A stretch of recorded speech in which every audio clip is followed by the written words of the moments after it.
Meu nome é Sebastian e, recentemente, me separei da minha esposa Carla. Um dia, do nada, ela me chamou para conversar na nossa sala de estar e soltou, sem mais nem menos, que o nosso relacionamento não estava funcionando. Disse que eu não era eu, era ela, o clássico ou não é você, sou eu, que seu parceiro diz quando ele ou ela simplesmente parou de te amar ou está com outra pessoa. Eu congelei e tentei cavar um pouco mais, porque precisava de uma explicação clara, mas continuamos no mesmo assunto. Ela disse que já não estava feliz há muito tempo, mas algo dentro de mim me dizia que faltava uma parte nessa história. Então, perguntei a ela se tinha algo a ver com o Javier, o colega de trabalho atraente, já que eles estavam juntos o tempo todo recentemente, e eu sempre suspeitei que havia algo estranho entre os dois. Eu deveria ter ficado quieto, porque aí o inferno todo se descontrolou. Ela começou a gritar, me acusando de atacá-la sem motivo, quando ela só estava tentando ser honesta comigo sobre os sentimentos dela. Como você pode imaginar, a conversa terminou muito mal e, no final, eu peguei minhas coisas e fui embora, achando que era melhor dar a ela um tempo sozinha para refletir.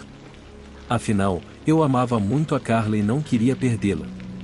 Naquela noite, fui para a casa do meu irmão, Thomas. Ele me ofereceu ficar com ele pelo tempo que fosse necessário, mas, depois de uma semana, ele me disse que eu teria que ir embora. Ele estava ficando sobrecarregado e precisava focar no próprio casamento. Eu não tinha muito dinheiro guardado e não sabia para onde ir, então acabei me hospedando no motel Seirosimo, que não era muito distante de onde eu morava e era o único lugar acessível onde eu poderia ficar por um tempo. Era na parte mais escura da cidade, cercado por antigos armazéns, e o local estava bem deteriorado. A única coisa boa era uma pequena piscina nos fundos, então todas as noites, depois do trabalho, eu ia dar uma mergulhada para clarear a mente e aliviar um pouco do estresse e da angústia pela minha situação. Era o único momento em que eu conseguia relaxar e parar de pensar na Carla. No meu terceiro dia lá, conheci uma mulher na piscina. Ela era jovem e muito atraente, com pele escura, cabelo ruivo e uma figura espetacular, então logo me chamou a atenção. Ela se apresentou como Ana e me perguntou quanto tempo eu ficaria. Respondi que não sabia ao certo. Ela parecia ser bem amigável, então logo começamos a conversar. Eu lhe disse que tinha me separado da minha esposa, mas ainda esperava que pudéssemos nos reconciliar.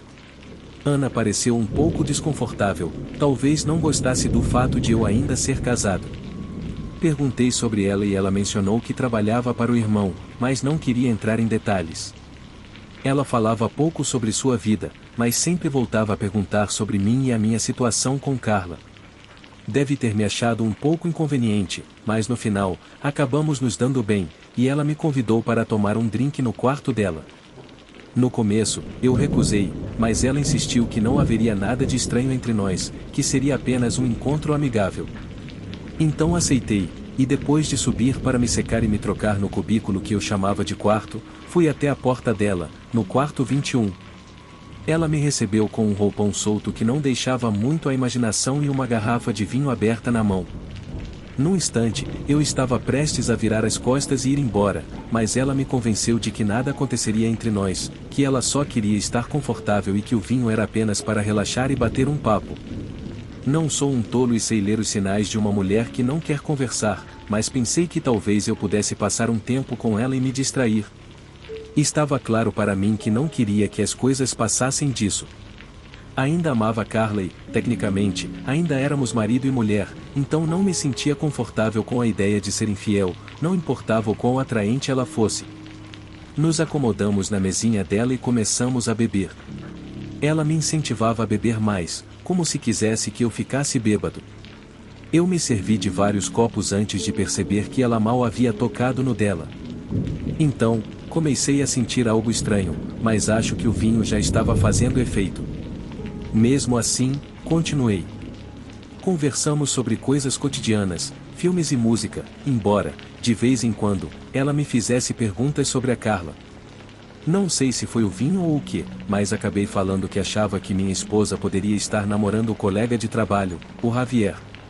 Os olhos dela brilharam de interesse ao ouvir isso e, de repente, ela começou a me bombardear com mais perguntas sobre ele. Já um pouco bêbado, comecei a desabafar para ela. Eu não o conhecia bem e, apesar das minhas suspeitas, nunca tive provas contra ele. Ele sempre se comportava bem na minha frente, mas a raiva por tudo o que aconteceu me fez falar mal do cara. Soltei que ele era um cretino, péssimo no trabalho e que ele parecia nojento. Cheguei até a fazer um comentário sobre o mau hálito dele. Ana apenas ficou ali, ouvindo, com o olhar vazio. Então, ela se levantou calmamente e foi até sua penteadeira.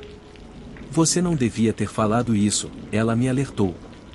Tentei perguntar o que ela queria dizer, mas antes que eu pudesse terminar, ela virou-se com uma faca na mão, apontando diretamente para o meu rosto. Nesse momento, eu pulei da cadeira e dei um passo para trás, tropeçando no carpete enquanto o medo me tomava. O Javier é um cara legal, ela disse, muito melhor que um perdedor como você. Que diabos? Mesmo sendo mais baixa e magra que eu, Ana estava fora de si naquela noite e, num piscar de olhos, ela me agarrou com uma mão e, com a outra, cravou a faca no meu ombro. Gritei por ajuda, mas num motel como aquele, sabia que ninguém viria me socorrer. Então, soube que teria que me defender. Ana estava completamente descontrolada, fora de si, e continuou cravando a faca ainda mais fundo, fazendo com que uma dor intensa se espalhasse pelo meu corpo, mas de alguma forma isso me deu um impulso de energia. Dei um empurrão nela e ela bateu contra a parede. Antes que ela pudesse se recuperar, dei um chute em seu lado. A penteadeira estava a 1 metro de distância, com aquela velha TV pendurada em cima. Peguei a TV e a arrastei para a beirada. Quem diabos é você e o que quer de mim? E eu perguntei, deixando claro que, se ela não respondesse, a TV cairia sobre ela. A faca ainda estava cravada no meu ombro, mas a adrenalina e a raiva me impediram de sentir a dor. Você devia ter visto isso vindo, ela disse. Por que não ficou quieto e continuou bebendo? Quem é você? Perguntei novamente. Sou a irmã do Javier, ela gritou do chão. Trabalho para ele. Bem, a vida realmente nos surpreende, como diz a música. Com isso, a razão da histeria dela ficou clara. O que ele paga você para fazer? Perguntei. Não vou te contar nada, ela gritou de volta, ou melhor, gritou. Comecei a empurrar a TV, levando-a perigosamente para a beirada da penteadeira. Se ela caísse, esmagaria a cabeça dela, já que era uma daquelas TVs antigas que pesavam 1 tonelada, e esta era uma das grandes. Vendo que ela realmente estava em perigo, finalmente decidiu falar. Ela me disse que só queria que eu ficasse bêbado e depois tirasse algumas fotos comprometedores. Era só isso, explicou. Mas você teve que abrir a boca e eu não pude me conter, ela cuspiu em mim. Por que o chantagem, sua idiota? Perguntei. Para fazer você aceitar o divórcio. Sua esposa não vai poder se casar com ele até que você assine os papéis, com uma evidência forte de que você foi infiel, você não terá escolha. Não é nada pessoal. No momento em que ela soltou isso, toda a minha fúria evaporou. Um calafrio gélido percorreu meu corpo da cabeça aos pés, e sem dizer uma palavra, saí do quarto. Fui até meu carro e dirigi até o hospital para retirar a faca e fazer o curativo necessário, mas não conseguia nem sentir a dor. No caminho, liguei para a polícia e, tanto Ana quanto Javier, acabaram na prisão. Não sei quais crimes cometeram ou qual será a pena deles, e também não sei se a Carla sabia de todo esse plano, mas sei que vou descobrir no julgamento. A única coisa que sei com certeza é que nunca mais quero ver minha esposa novamente.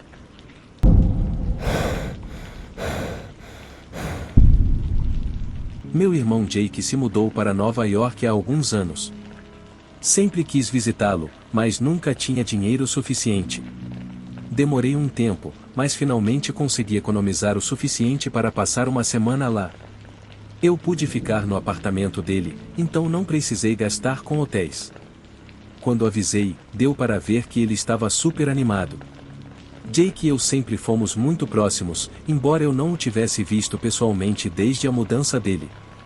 No meu primeiro dia, ele tirou folga do trabalho e me levou para conhecer a cidade.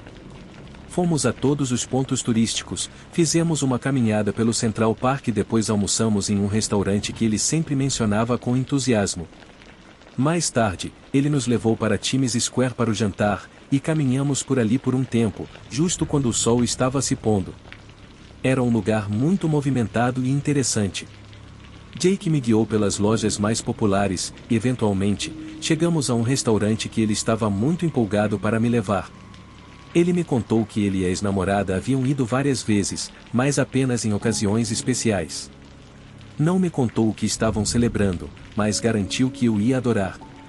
Acabamos em um restaurante francês sofisticado perto da estação de metrô. Para ser sincero, parecia um lugar fora do meu orçamento, mas Jake me disse que ele pagaria. Peça o que você quiser, ele me disse, não tem preços no menu. Então, escolhi o que parecia melhor. Nós dois fizemos o pedido e tivemos uma ótima noite, comendo e conversando como se nada tivesse mudado, sentindo que estávamos mais conectados do que nunca. A comida estava deliciosa, mesmo sendo provavelmente a mais cara que eu já tinha experimentado na minha vida. Quando terminamos, Jake se levantou e disse que ia ao banheiro. Ele me garantiu que voltaria logo, mas nunca retornou. Esperei na mesa por um bom tempo, e então o garçom veio perguntar se eu já estava pronta para pagar. Tentei explicar que meu irmão estava cobrindo a conta, mas ele tinha ficado no banheiro mais tempo do que eu esperava. Perguntei ao garçom se eu poderia esperar um pouco enquanto ele ia procurar Jake, mas dava para perceber que ele não confiava em mim.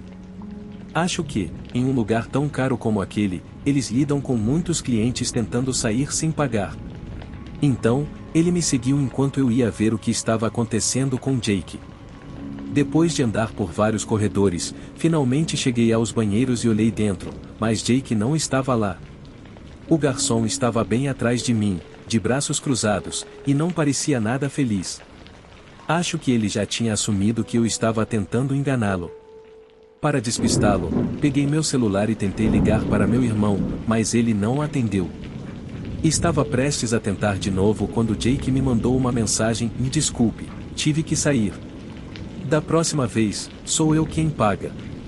Eu não podia acreditar. Meu próprio irmão tinha me deixado na mão. Ele sabia que eu não tinha dinheiro para pagar algo tão caro e simplesmente foi embora, me deixando com a conta. Eu estava furiosa.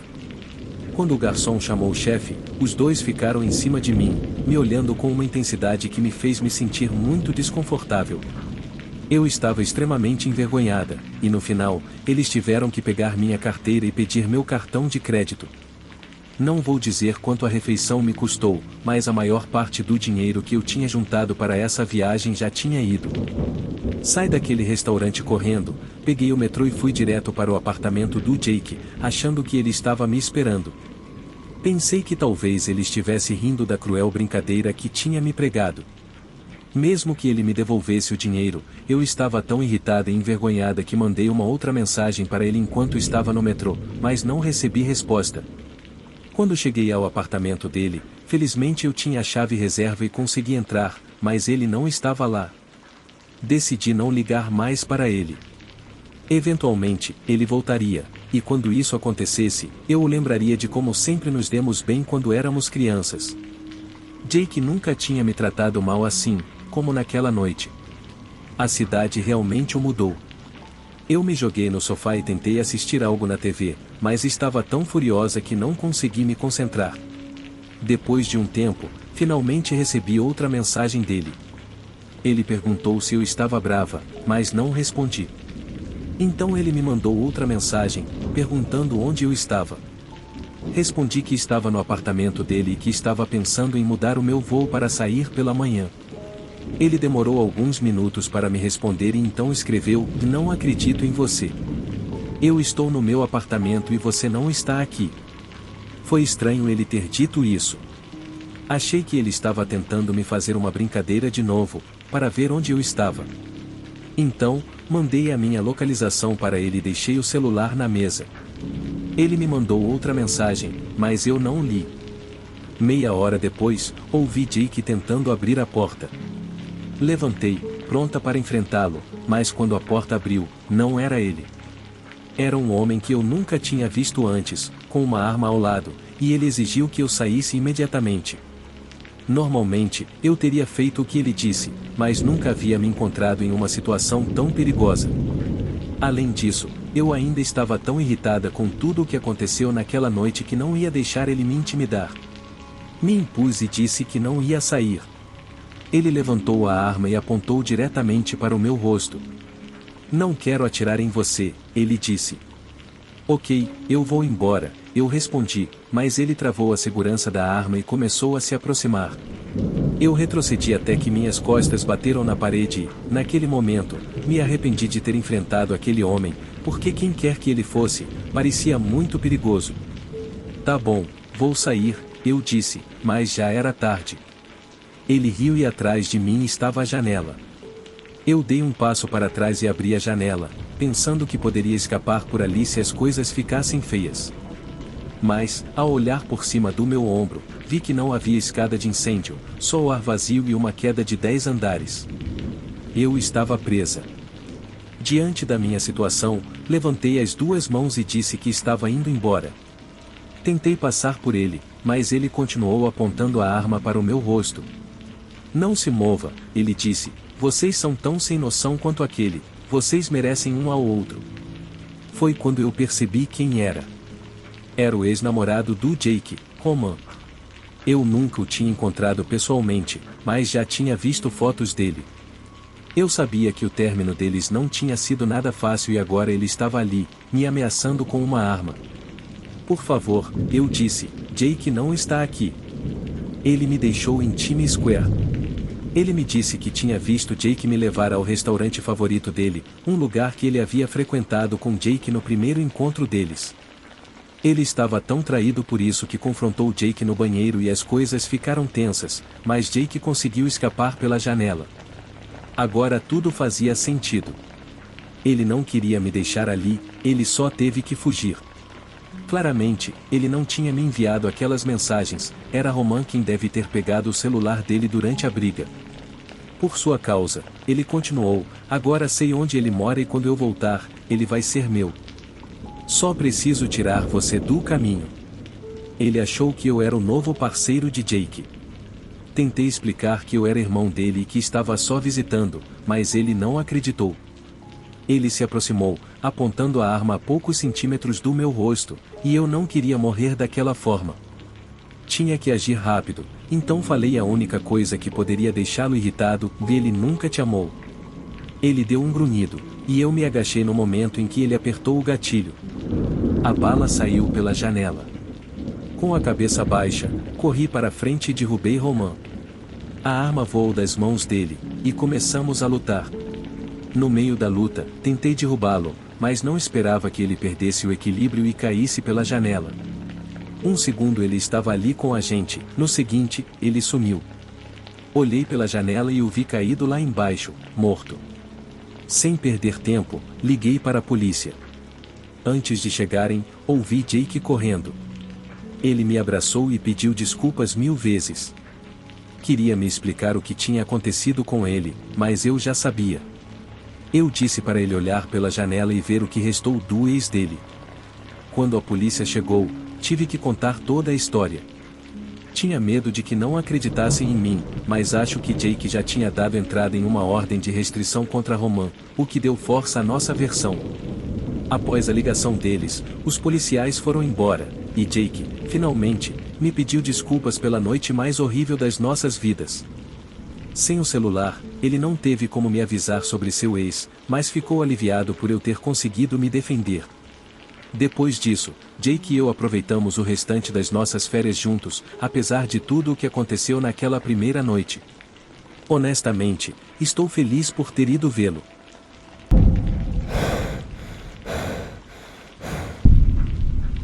A verdade é que eu sou péssimo em dirigir longas distâncias.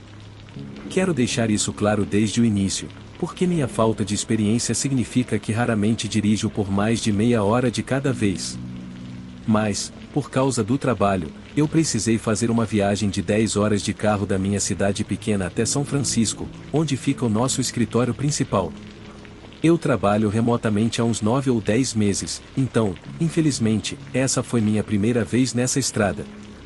Não era a famosa estrada costeira da Califórnia, mas uma rota menos frequentada, do outro lado do estado, atravessando desertos vazios e pequenas cidades. Eu nunca tinha passado por essa estrada antes, então era tudo novo para mim.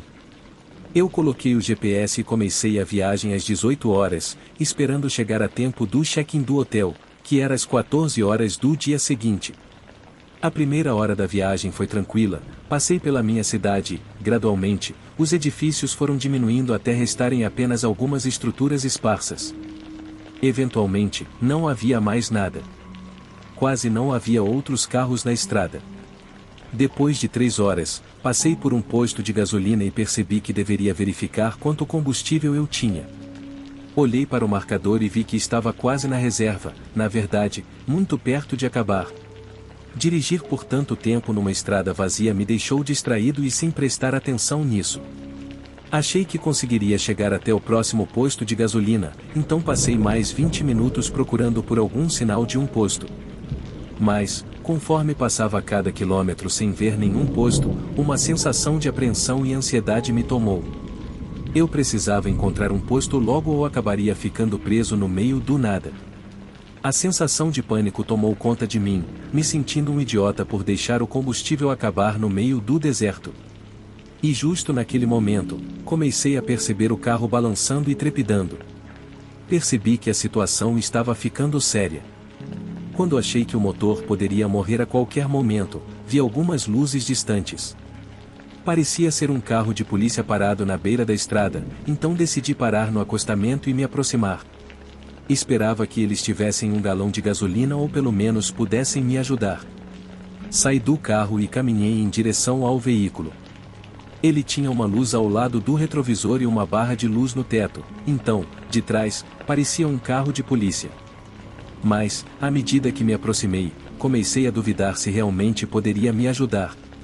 Quando finalmente cheguei ao lado do carro, percebi que era realmente um carro de polícia, mas não estava em serviço. Parecia um modelo antigo que alguém havia comprado, removendo todas as marcas de polícia. Olhei pela janela e, embora não houvesse ninguém dentro, não parecia abandonado. O interior estava relativamente limpo e havia uma sacola de supermercado no banco do passageiro, que parecia conter algumas compras. Isso tudo parecia bem estranho para mim. O que esse carro estava fazendo estacionado naquele lugar, no meio do nada, e onde estava o motorista? Olhei para o deserto, que estava escuro e desolado, com apenas alguns cactos solitários por perto. Mas, num instante, percebi que algo estava se movendo lá fora. A figura estava bem distante da estrada, então eu não conseguia ver direito o que estava acontecendo, mas definitivamente havia alguém se movendo naquele local. Nesse momento, uma sensação ruim começou a me tomar, e algo me dizia para voltar para o carro e tentar ligar para a polícia ou pedir ajuda na estrada. Mas, de repente, a figura parou e ficou imóvel, como se tivesse percebido que eu estava lá e começado a me observar. Fiquei congelado por alguns momentos, sem saber o que fazer. Finalmente, a pessoa começou a correr em direção à estrada. Foi aí que percebi que esse era o momento de correr de volta para o meu carro. Estava aterrorizado, e pelo que eu podia ver, o cara estava correndo em minha direção a toda velocidade, porque, assim que entrei no banco do motorista, ele já estava na estrada, parado ao lado do carro, olhando para mim com uma intensidade perturbadora. Com os faróis acesos, consegui distinguir seu rosto. Ele tinha cabelo longo e castanho, além de uma barba bem por fazer. Sua pele estava coberta de areia e terra, do seu sapato ao rosto. Eu não conseguia dizer se ele estava com raiva ou o que, mas ele simplesmente ficou ali, parado, como um cervo preso nos faróis de um carro. Eu estava tão apavorado que não consegui ligar o motor. Sentia que, se o fizesse e ele ouvisse o som, eu estaria em apuros. Então, fiquei ali tentando ligar para a polícia repetidamente, mas sem sucesso. Finalmente, enquanto eu lutava para fazer a ligação, o homem entrou no carro e, um minuto depois, saiu dirigindo sem mais nem menos, deixando as luzes apagadas enquanto sumia na estrada. 30 minutos depois, um policial apareceu e começou a colocar gasolina no meu tanque. Falei sobre o estranho que tinha visto no deserto, mas ele basicamente me ignorou e nem se deu ao trabalho de verificar. Em vez disso, brincou dizendo que o cara provavelmente estava enterrando um corpo e agiu como se fosse algo trivial. Eu fiquei tão confuso que não insisti mais, agradeci pela ajuda e continuei a viagem. Isso foi há 1 ano. E o motivo de eu estar escrevendo essa história agora é que, alguns dias atrás, na mesma estrada e exatamente no local onde vi aquele cara, o corpo de uma mulher que estava desaparecida há 1 ano foi encontrado. Essa mulher foi assassinada pelo marido, que recentemente foi preso e acabou confessando o crime, dizendo aos policiais onde havia enterrado o corpo da esposa. Quando vi a notícia na TV, não reconheci o homem, pois ele estava bem afetado e com o cabelo curto. O que eu reconheci foi o carro de onde ele foi retirado e algemado. O cara havia tentado fugir da polícia, mas foi preso quando tentava sair do estado. Eu tenho certeza absoluta de que é o mesmo homem que vi naquela noite, e me arrepia saber que, quase certamente, eu presenciei o momento em que ele havia acabado de deixar o corpo de sua esposa enterrado no deserto.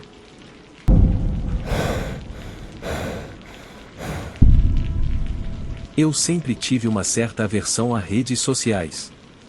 Para mim, não fazia sentido ficar acompanhando a vida dos outros ou expor a minha, como se isso realmente importasse. Não entendia por que as pessoas se importavam tanto com a vida alheia e sentiam a necessidade de seguir cada passo que os outros davam online. Se dependesse de mim, eu manteria uma boa distância de qualquer rede social. No entanto, depois que saí da faculdade, em 2019, percebi que aquela era a única maneira de manter contato com meus amigos. Após muita insistência da parte deles, acabei baixando o TikTok. Não era como as redes sociais tradicionais, mas era focado em vídeos curtos, o que foi o primeiro ponto que me chamou a atenção. E, para ser honesta, acabou sendo mais divertido do que eu imaginava. Havia algo para todo tipo de pessoa lá, e eu não desgostava tanto quanto de outros aplicativos desse tipo. Então, resolvi mantê-lo. A verdade é que não usava muito, só quando estava entediada ou curiosa para saber o que meus amigos estavam fazendo, já que, entre o trabalho e as ocupações, nem sempre conseguíamos conversar ou nos ver. Certa noite, estava exausta do trabalho e procurando algo para me distrair depois de um dia estressante no atendimento ao cliente. Resolvi abrir o TikTok e assistir aos vídeos mais recentes na minha feed. A maioria deles não passava de bobagem sem graça e estava prestes a fechar o aplicativo quando algo me chamou a atenção. Era um vídeo que apareceu na parte inferior da tela. Não conseguia ver o vídeo inteiro de imediato, mas algo nele me parecia familiar. Parei e me aproximei da tela, começando a rolar para baixo até conseguir ver o vídeo completo. Quando a imagem foi revelada, senti meu sangue gelar. Não era de se surpreender que aquilo soasse tão familiar. Era a minha própria casa, mais especificamente, a minha sala de estar. Por que havia um vídeo da minha casa no TikTok? A princípio, pensei que poderia estar me confundindo, que talvez fosse algum lugar parecido. Mas, quando olhei as fotos nas paredes, soube que não era engano. Era exatamente a minha casa. Então, cliquei no vídeo para assistir completamente. Ele era muito curto, durando apenas 20 segundos, e mostrava a minha sala de estar com uma música instrumental tocando ao fundo. Não havia texto, descrição ou nada. Eu poderia ter pensado que era apenas uma imagem, mas no final a câmera tremeu um pouco, e então percebi algo estranho na música de fundo. Quando aumentei o volume, consegui distinguir o som de respiração. Isso me fez perceber que a música não era sobreposta ao vídeo, mas estava tocando enquanto a pessoa filmava. A conta que havia postado o vídeo se chamava Invasor_Anonymous 101, e ela só tinha aquele vídeo no perfil. A bio estava vazia e não havia foto de perfil. Tudo sobre aquela conta era um mistério, exceto pelo vídeo, que tinha sido filmado dentro da minha própria casa. Não fazia sentido algum. Minha primeira reação, claro, foi achar que era uma pegadinha de algum amigo. Talvez um dos meus amigos tivesse gravado aquele vídeo e postado para me assustar. Mas, depois de pensar melhor, decidi olhar os comentários do vídeo. Não haviam muitos, e a maioria era perguntando o que estava acontecendo, mas então vi um comentário de uma amiga minha, dizendo: "Isso não é a sala da Brit?" Imediatamente, respondi: "Vê você, Alvar? Ou foi a Sam?" Mas ela não respondeu na hora. Então, coloquei o celular de lado e comecei a pensar. Não fazia sentido algum que um estranho tivesse postado isso. Sempre fui cuidadosa com a segurança, e nunca deixava minha casa destrancada, mesmo quando estava em casa. A única maneira de alguém ter gravado aquilo era se realmente tivesse sido um dos meus amigos que me deixou entrar. Não havia outra explicação. Pelo menos, nenhuma que fosse plausível. Como não obtive resposta, decidi deixar o assunto de lado. No entanto, alguns dias depois, um novo vídeo de Invasor Anonymous 101 apareceu na minha feed do TikTok. Desta vez, o que vi me deu arrepios. O vídeo era mais longo que o anterior e começava no corredor do meu apartamento, antes de entrar na sala. Eu podia ver as panelas sujas na cozinha, empilhadas na beira da bancada. O que mais me impressionou foi que no vídeo já era claramente noite.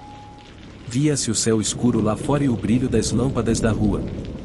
Era raro alguém aparecer nesse horário. Na verdade, não conseguia lembrar da última vez em que alguém tinha ido à minha casa depois que o sol se punha. Então, quem teria filmado isso? Só podia ser Alvar ou a Sam. Não havia outra explicação. Eu precisava tirar essa dúvida, então decidi ligar para Alvar. Eu não estava exatamente desconfortável com os vídeos em si, mas queria saber quando diabos ela tinha estado na minha casa para gravar algo à noite. Ela atendeu no terceiro toque, parecendo cansada. Oi, Brit, tudo bem? Ela foi direta ao ponto. Perguntei, você postou aqueles vídeos no TikTok? Isso pareceu assustar minha amiga, e o tom de sua voz mudou. Você quer dizer aqueles vídeos de dentro da sua casa? Respondi rapidamente, sim, você postou eles, não foi? Ela ficou em silêncio por um momento antes de responder, não, Brit, não fui eu. Mas, como você viu, eu comentei em um deles. Naquele momento, sabia que Alvar não estava mentindo. Ela estava sendo sincera, mas isso não significava que ela não estivesse tentando encobrir outra pessoa. Perguntei então, vi a Sam? Ela hesitou, mas respondeu, não sei, mas não acho que ela faria isso. Eu fiquei refletindo, mas não consegui chegar a nenhuma conclusão. De repente, percebi que estava começando a duvidar de todos ao meu redor. Se não eram elas, então quem seria? Comecei a pensar que talvez fosse um estranho, alguém que tinha invadido minha casa e gravado o vídeo enquanto eu estava fora. Esse pensamento me fez sentir um peso no estômago. A noite continuou e, logo depois, um vídeo ainda mais perturbador apareceu.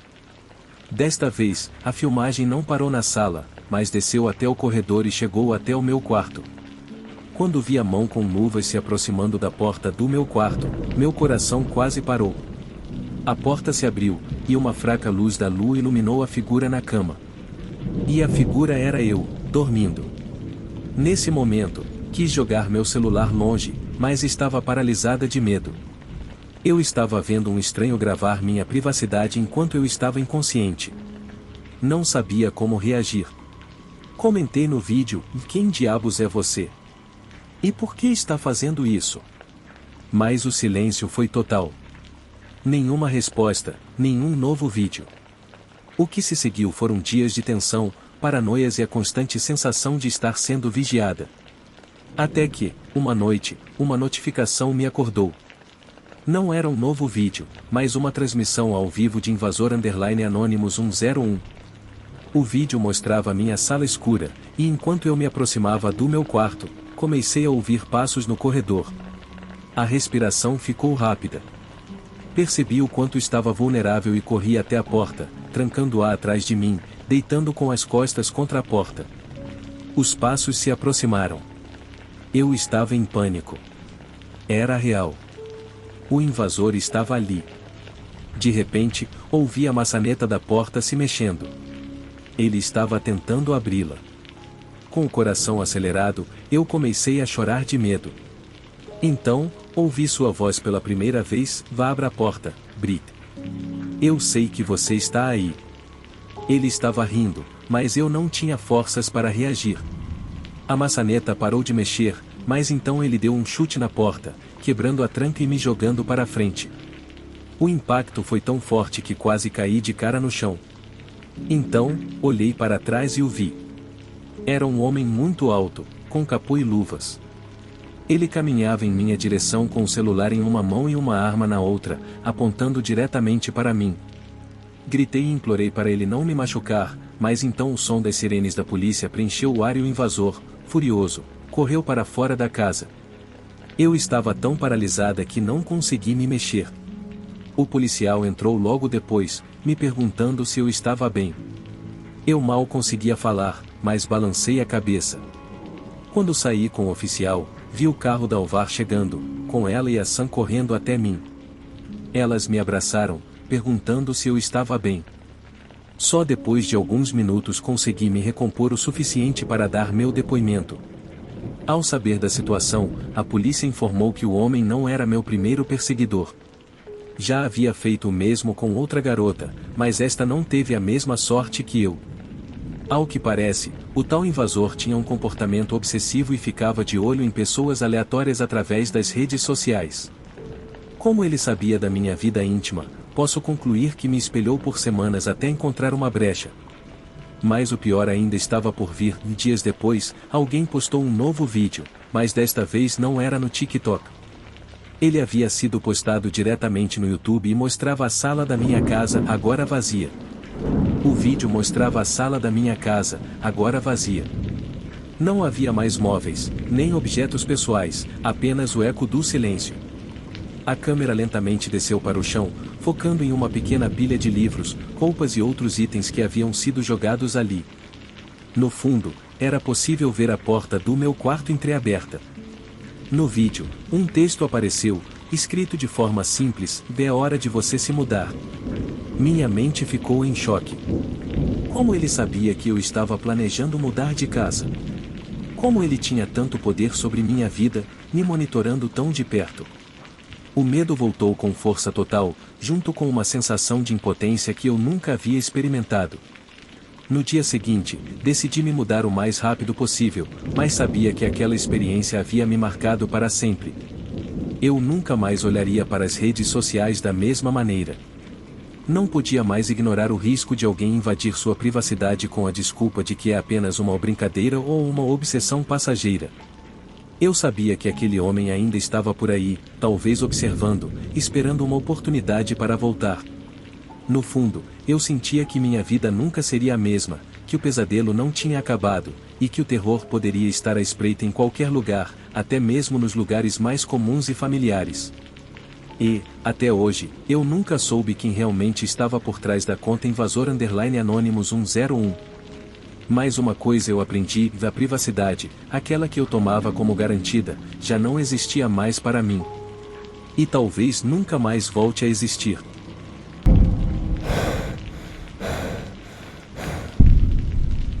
Nunca imaginei que isso aconteceria conosco. Mas aconteceu. Foi no início dos anos 2000. Em 2003 para ser exato. Eu era um garoto comum. Vivendo em Los Angeles, aproveitando a vida urbana. Saindo com os amigos, e de vez em quando, tomando uns drinks. Às vezes, até experimentava algumas drogas. Não vou mentir para você. Um dia, meus amigos me disseram que haveria uma festa organizada por um amigo que fazia parte do time do Los Angeles Chargers. Um time de futebol americano bem conhecido na cidade. Embora eu nunca tivesse conversado muito com ele, meus amigos insistiram para que eu fosse, então decidi ir. Me vesti no melhor que tinha, uma camisa azul com flores e jeans rasgados, bem no estilo da época, e coloquei meus óculos e um chapéu de praia, para dar um toque especial ao meu look californiano. Às 21 horas, Tom e Mike chegaram. Tom era um cara bonito e sempre tinha todas as meninas atrás dele. Até hoje não entendo por que ele era amigo de nós. Não que fossemos uns perdedores, mas claramente ele estava em uma vantagem. Mike, por outro lado, era o alma da festa e sempre sabia de tudo que estava rolando na cena de Los Angeles. Entrei no carro de Greg, o irmão mais velho de Tom. No início, Greg parecia ser um chato, mas, na verdade, ele era legal com aqueles de quem gostava, especialmente Tom, embora não demonstrasse muito. Enquanto nos levava para a festa, ele perguntou quanto tempo ia durar. Tom deu de ombros e respondeu: não sei, Greg, pode ser a noite toda. Ele soltou um suspiro e nos avisou para não fazer nada bobo. E não tentarmos fazer nada estranho. Tom revirou os olhos, assentiu e o carro ficou em silêncio. Pelo resto do trajeto. Quando chegamos, Greg nos disse para mantermos os telefones ligados. Caso acontecesse algo, e para não fazermos nada que ele não fizesse. Sorrindo enquanto dirigia embora, olhamos um para o outro, um pouco incomodados. Com tamanha desconfiança de sua parte, e entramos na festa. O lugar estava cheio de todo tipo de gente, estudantes de diferentes origens. Garotos e garotas atraentes, e o bobo da turma, que não podia faltar e, como de costume, estava fazendo suas palhaçadas. Fomos até uma mesa, pegamos algo para beber e começamos a nos divertir. Depois de dançar e fazer algumas loucuras, percebi que Tom havia sumido. Olhei para Mike e perguntei onde ele estava. Ele apontou para uma cabine telefônica. Isolada, cercada por pessoas. Depois de um tempo, Tom saiu da cabine. Ajeitando a roupa, seguido por uma garota que parecia corada e um pouco agitada.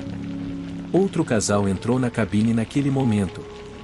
Fui até Tom e perguntei o que estava acontecendo. Oi, cara, se divertiu? Perguntei. Ele sorriu maliciosamente e assentiu. Você deveria tentar. É um jogo de encontro às cegas. Você é vendado. Mas, se tiver sorte, pode acabar com uma garota bonitinha. Balancei a cabeça e voltei para a mesa para pegar outra cerveja, observando a cabine.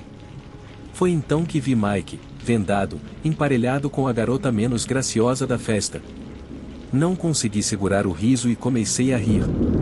Foi quando uma garota se aproximou e perguntou: Ei, o que é tão engraçado? Apontei para Mike e ela respondeu com um "oá", e riu. Ela então sugeriu que eu tentasse, mas sem a venda.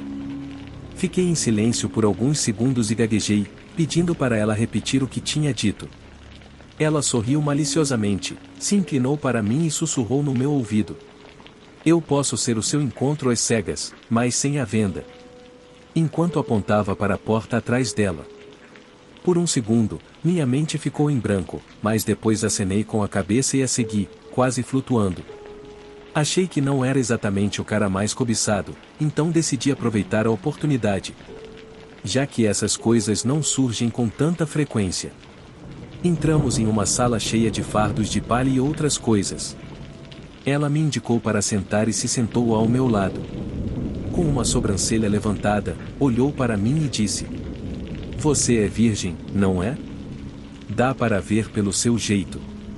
Eu tinha 18 anos na época e estava no meu primeiro ano de faculdade. Mas ela estava certa, eu nunca tinha estado com uma garota antes. Simplesmente nunca tinha contado a ninguém e não fazia ideia de que fosse tão óbvio. Apenas assenti, e ela me tranquilizou. Não se preocupe, essa vai ser a noite mais intensa que você já viveu. De repente, ela abaixou o zíper da minha calça e bem. O que era para acontecer, aconteceu. Depois disso, me deitei na palha por um momento. Pois estava exausto. Antes de sair, ela me passou seu número e piscou para mim. Depois disso, decidi voltar para a sala principal da festa. Quando cheguei, todos já haviam ido embora. Exceto pelo grupo de amigos, Mike, Tom, eu, o anfitrião e um cara aleatório chamado Jorge. Vi Tom se beijando com uma garota, enquanto Mike estava estirado no sofá meio rasgado. Fui até a mesa para pegar mais uma cerveja, mas o anfitrião apareceu do nada e me agarrou pelo braço, dizendo: Amigo, você realmente quer continuar bebendo isso? Fiquei confuso e perguntei o que ele tinha em mente. Ele então sugeriu que eu experimentasse algo bom. Enquanto falava e ria, ele colocou um pó branco na minha cerveja e me incentivou a beber. Achei estranho, mas como meus amigos estavam lá, pensei que não aconteceria nada demais. Então tomei tudo de uma vez. De repente, senti como se estivesse flutuando, toda a minha atenção desapareceu. E a sensação foi incrível. Me senti super vivo, como se estivesse fora deste mundo. Comecei a me mover no ritmo da música.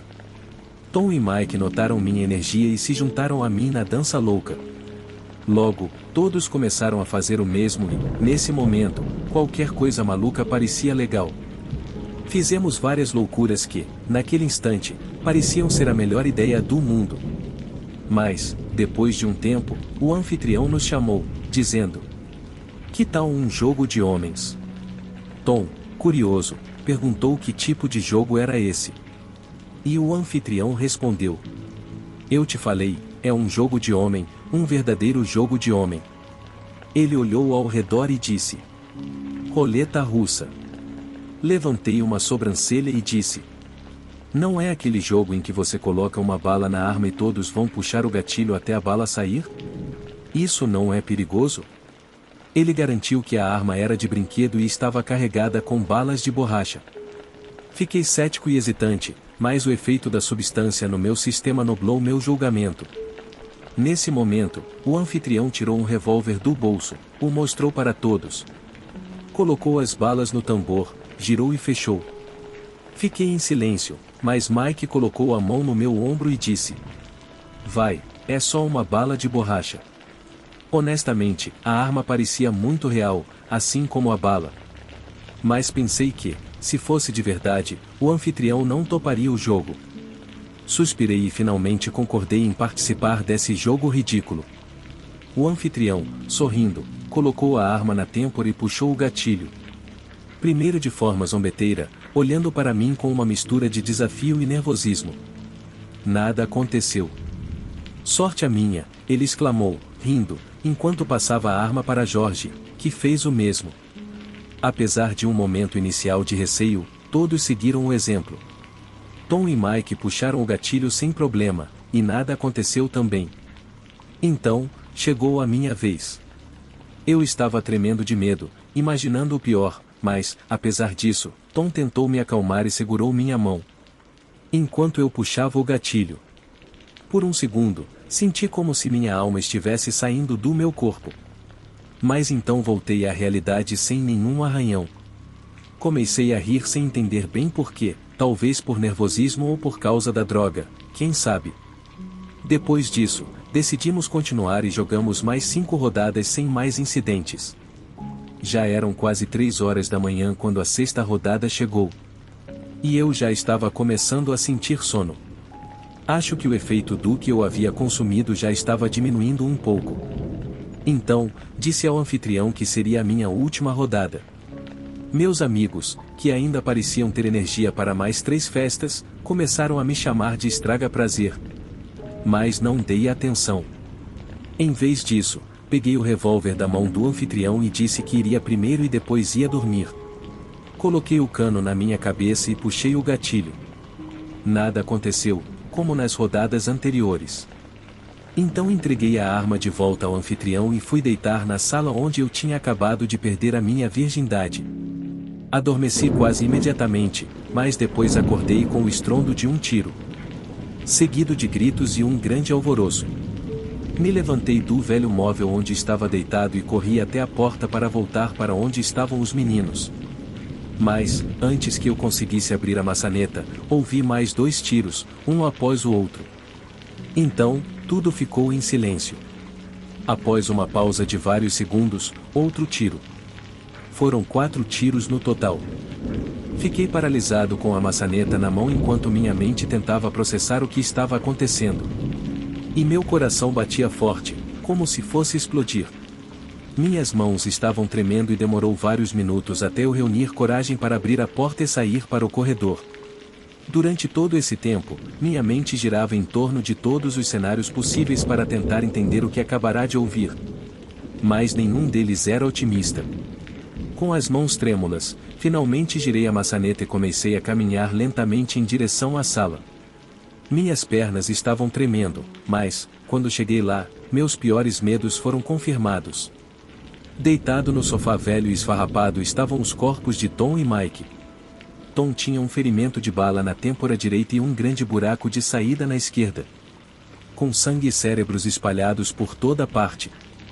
Quase em cima dele estava Mike, mas ele tinha um tiro no meio dos olhos, assim como George, que estava caído no chão perto deles. E, diante de todos, ainda sentado no sofá, estava o anfitrião, a quem chamei assim durante toda a história porque até hoje não sei seu nome. Ele estava sentado no sofá, com metade do corpo pendendo para o lado esquerdo, onde sua cabeça ainda gotejava sangue, formando uma poça ao seu redor. Ele tinha um ferimento de bala na têmpora, claramente disparado a queima-roupa, assim como o de Tom. Sua mão direita estava pendurada no braço do sofá. E, debaixo dela, estava o revólver. Lembro da cena em detalhes, porque naquele momento senti como se o tempo tivesse parado. Era como se tudo estivesse em câmera lenta, e por um momento senti meu corpo desaparecer. Mas voltei à realidade e o pânico tomou conta de mim. Tive que me sentar em uma poltrona para conseguir ligar para a polícia. E segurei o telefone com força, porque minhas mãos e pernas não paravam de tremer. E minha mandíbula também estava trêmula. Quando a polícia chegou, ainda estava sentado no mesmo lugar, tremendo, em total choque. Naquela noite, fui levado à delegacia para prestar depoimento, enquanto as viaturas cuidavam dos corpos. Relatei tudo em detalhes, mas com a voz monótona e o olhar vazio. Só quando meus pais chegaram e me abraçaram, é que realmente percebi o que tinha acontecido e desabei. De acordo com a reconstrução da polícia, depois de analisar meu depoimento e a cena do crime, o anfitrião provavelmente planejou nos matar e se matar desde o começo. E provavelmente tudo o resto foi só uma forma de estender a noite. E, de alguma maneira macabra, se divertir um pouco antes de fazer isso. O anfitrião esperou que a bala saísse e a primeira vítima caísse, que no caso foi Tom. Então pegou a arma, carregou-a e deu um tiro em cada um dos outros, antes de se matar. Os policiais acreditam que a única razão de ele não ter me atirado provavelmente foi porque todas as drogas e álcool que ele havia consumido naquela noite fizeram com que ele esquecesse que havia mais alguém. Em resumo, foi pura sorte que eu saí de lá com vida. No entanto, uma coisa sempre me incomodou, que é o fato de que ele jogou em todas as rodadas. Então sempre havia a possibilidade de que a primeira bala fosse para ele mesmo. Se fosse o caso, meus amigos ainda estariam vivos. Mas, às vezes, o destino é um completo canalha.